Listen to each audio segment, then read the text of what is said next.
Welcome to F1 Blogs, your place for the deep dive into the stories that really matter in Formula One. Great to be here. Today, we're really unpacking a pretty spicy topic. It's got the whole motorsport world buzzing, and it comes straight from the heart of the F1 community discussions. Yeah, this one's definitely generated some heat. Our mission, like always, is to cut through all that noise, pull out the key insights, and basically give you that shortcut to being genuinely clued in.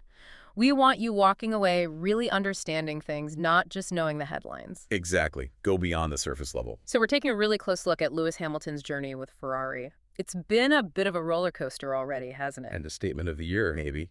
And specifically how the F1 blogs, what used to be called the Italian press, are reacting to his performance. We've had some fascinating insights shared, which we're building on today. And yeah, we're ready to explore every angle. Absolutely. There's a lot to unpack. Get ready for, I think, some surprising facts, maybe some of those aha moments about one of F1's biggest stories right now. And it really is huge.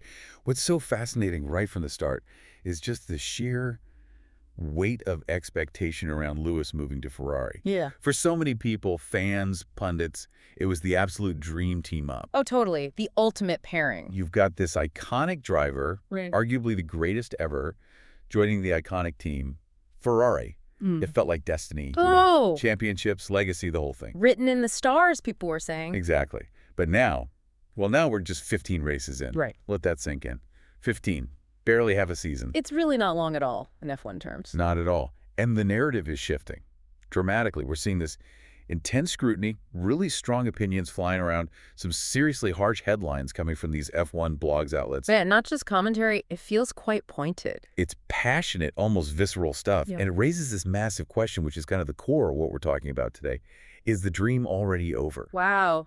Straight to it. Did the magic just evaporate before it really even got going? Or, is this just the typical passionate, sometimes, let's be honest, overly dramatic nature of F1 journalism, especially when it comes to Ferrari? Especially Ferrari, yeah. The emotions run so high there. Incredibly high.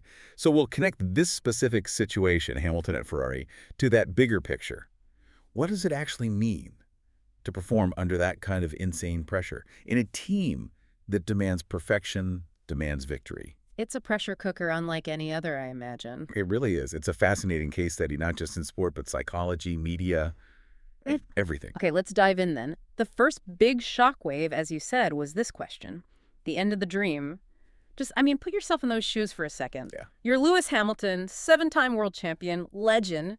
Joined Ferrari, the team everyone dreams of driving for. Huge fanfare, massive hope for millions.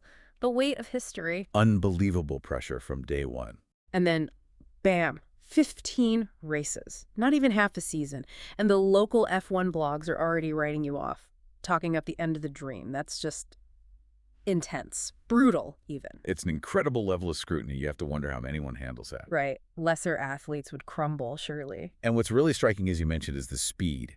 The sheer speed this narrative developed. We're not talking years or even a full season. 15 races. It's lightning fast. And it reflects, maybe Hamilton's performance or the perception of it, but also those sky-high, maybe unrealistic expectations tied to Ferrari. It's not just another team, is it? No way. Signing for Ferrari, especially for someone like Hamilton, it's like stepping into a cultural phenomenon. It's practically a religion for the tifosi, the Italian fan. You see the sea of red at Monza, you get it. Exactly, and the F1 blogs reflect that passion. They can be dramatic, hyperbolic sometimes. The dream of Hamilton in red was so potent, so deeply felt, that any sign of faltering triggers this huge alarm. Like an existential crisis for the fans. Right. Almost. It just highlights that unique, relentless pressure cooker that is Ferrari. And what's really interesting, maybe even a bit, concerning, is the tone some of these F1 blogs took.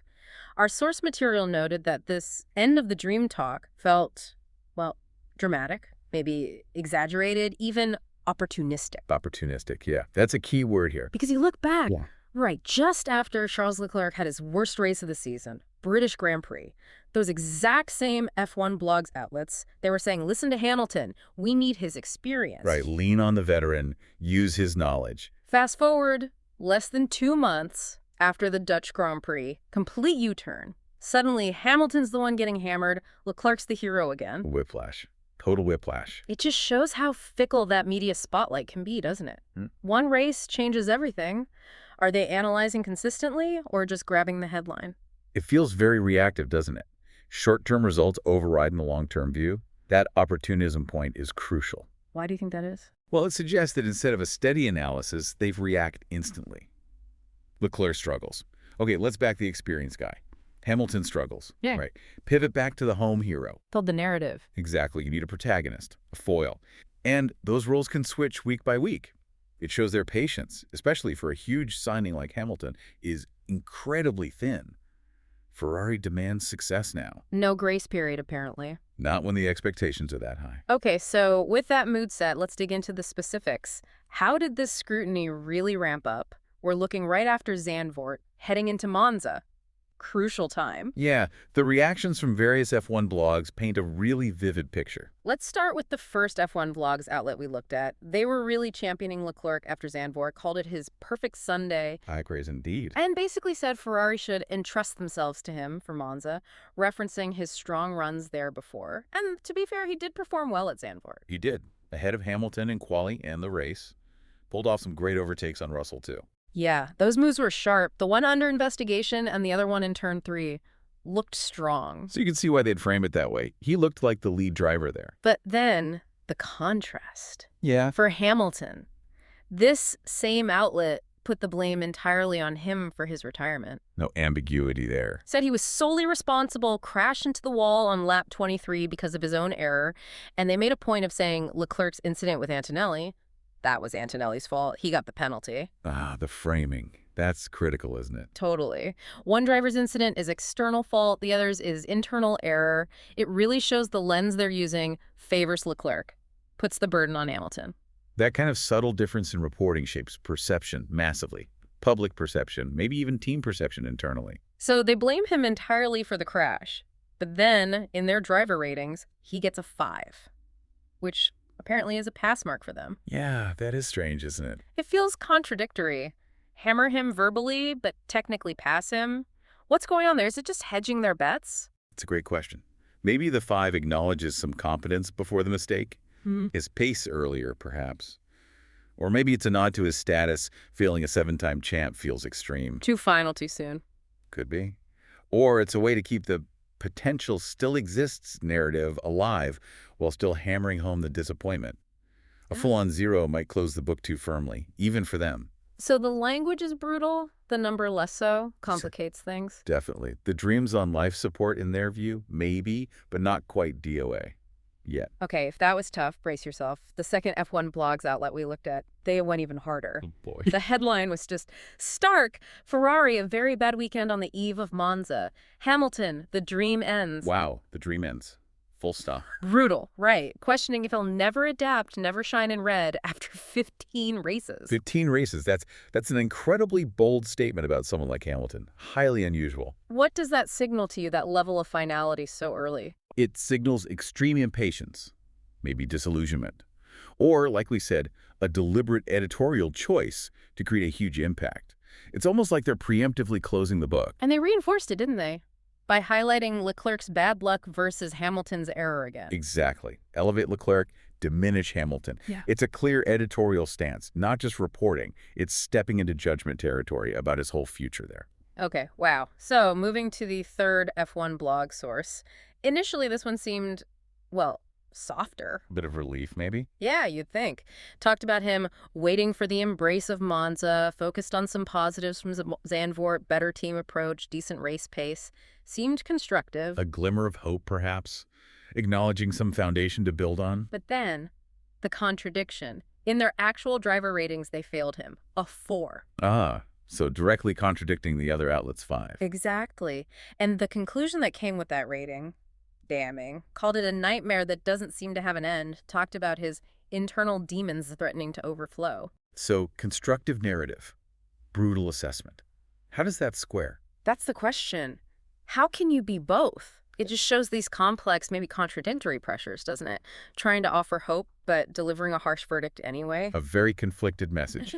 Highlights the pressure they think he's under. Fascinating internal tension there. And then the fourth F1 blogs outlet, they took a different angle, but just as cutting, I thought. How so?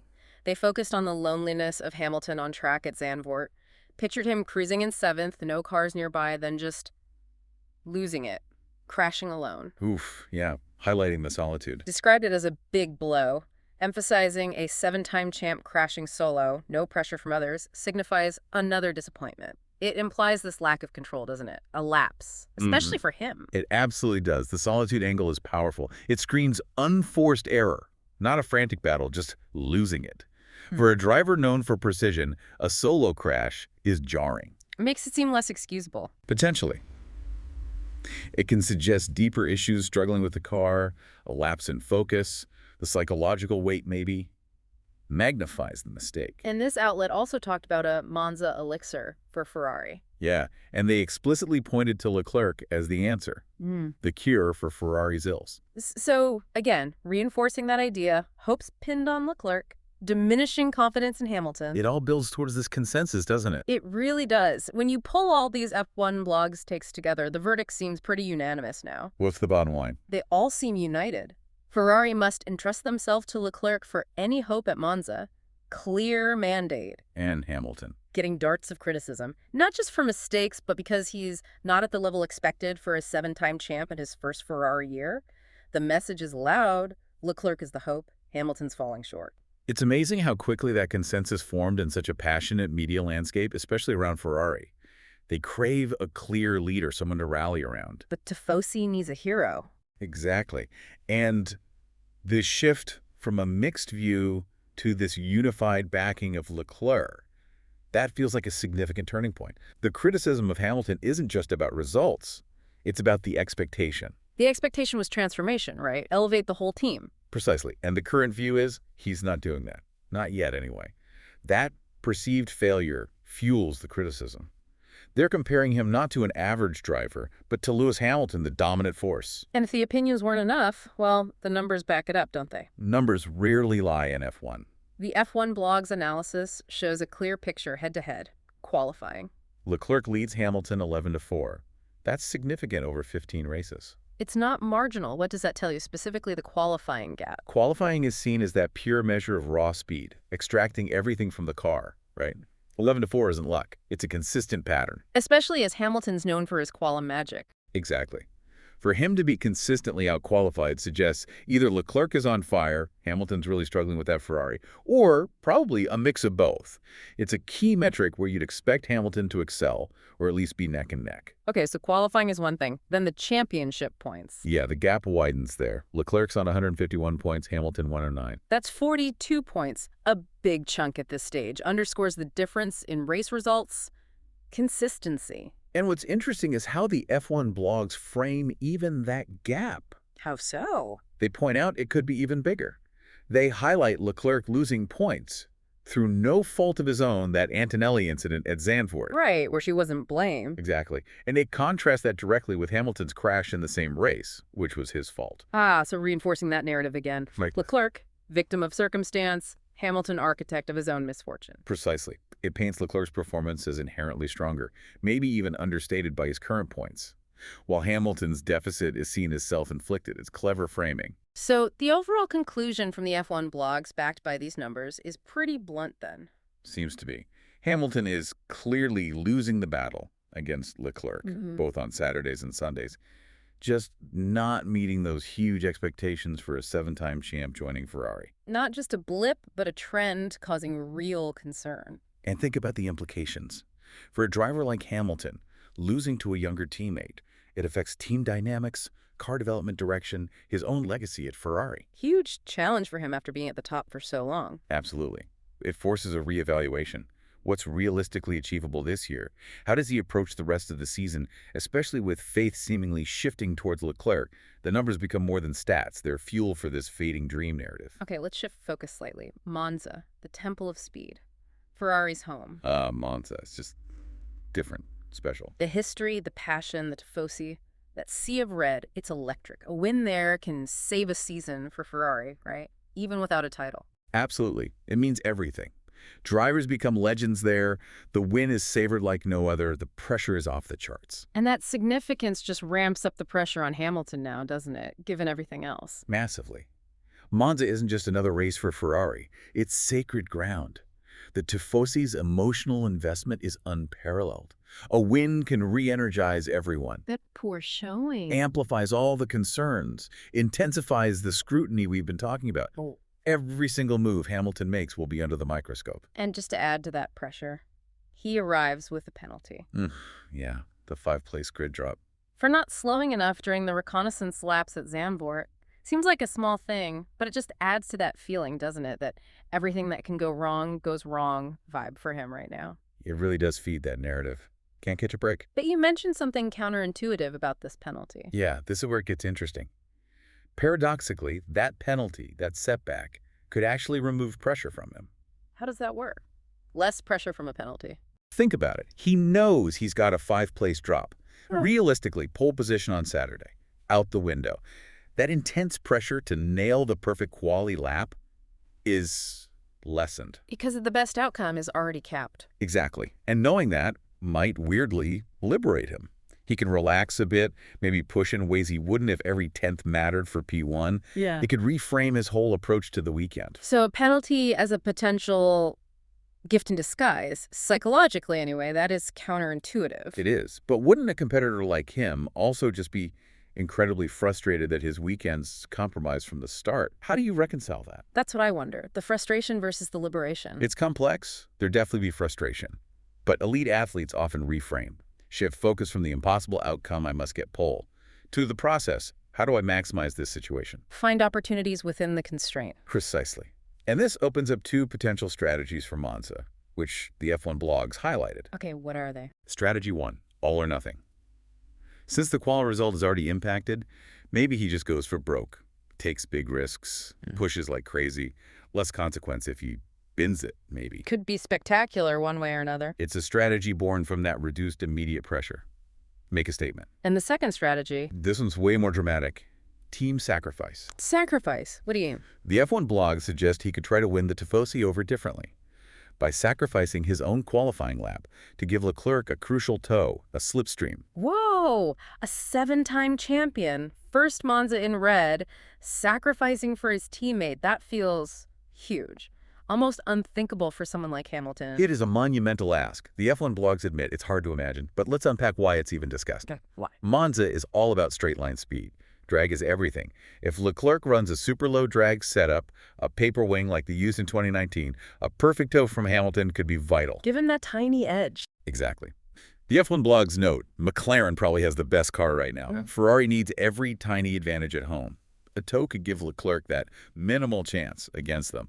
Maybe just a 10th or 2, but that could be pole. Still, for Hamilton to do that at Monza, for LECLERC, in this season. It would be extraordinary. A massive display of selflessness, team over self unequivocally, a huge statement of leadership, but yeah, incredibly difficult psychologically and historically. Okay, beyond Monza then. Rest of the season, Hamilton's 609 points, no man's land, as the F1 blogs call it. Yeah, 42 points behind LECLERC, 45 ahead of Antonelli. So catching LECLERC is unlikely. Being caught by Antonelli would be bad. Shameful was the word used. It removes that championship pressure from both directions. And that creates freedom. That's the fascinating part.